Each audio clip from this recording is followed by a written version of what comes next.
গরু চুরি, চাল চুরি, বালি চুরি ও চাকরি চুরির কথা মনে আছে? এগুলো বললেই আমাদের চোখের সামনে যে লোকগুলোর কথা ভেসে আসে তারা আর কেউ না, কেষ্ট, বালু ও পার্থ।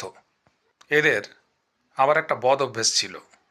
এই সমস্ত কেসে ইডি বা সিবিআই যখনই এদের ডেকেছে, এরা অসুস্থতার ভান করে হাসপাতালে ভর্তি হয়েছেন। আজ ঠিক একই রকম ঘটনা ঘটেছে আমাদের প্রাক্তন ক্রীড়ামন্ত্রী অরূপ বিশ্বাসের ক্ষেত্রে। মেসিকাণ্ডে বিধাননগর পুলিশ অরূপ বিশ্বাসকে 5ই জুন ডেকে পাঠিয়েছিল, কিন্তু আজ 4 তারিখ অরূপ বিশ্বাস জানিয়ে দিয়েছেন যে আগামী 14 দিনের জন্য তিনি অসুস্থ, তাই তিনি আসতে পারবেন না। রাজ্যপাট চলে গেল, এদের এখনও সেই বদ অভ্যেসগুলো যায়নি। চলুন একবার দেখে নিই মেসিকাণ্ডে হয়েছিলটা কি। প্রাক্তন ক্রীড়ামন্ত্রী মেসিকে এমনভাবে জড়িয়ে ধরছিলেন যে দেখে মনে হচ্ছিল তিনি অনেক দিন পর তার মেলায় হারিয়ে যাওয়া ভাইকে ফিরে পেয়েছেন। চলুন একবার ক্লিপগুলো দেখে নিই।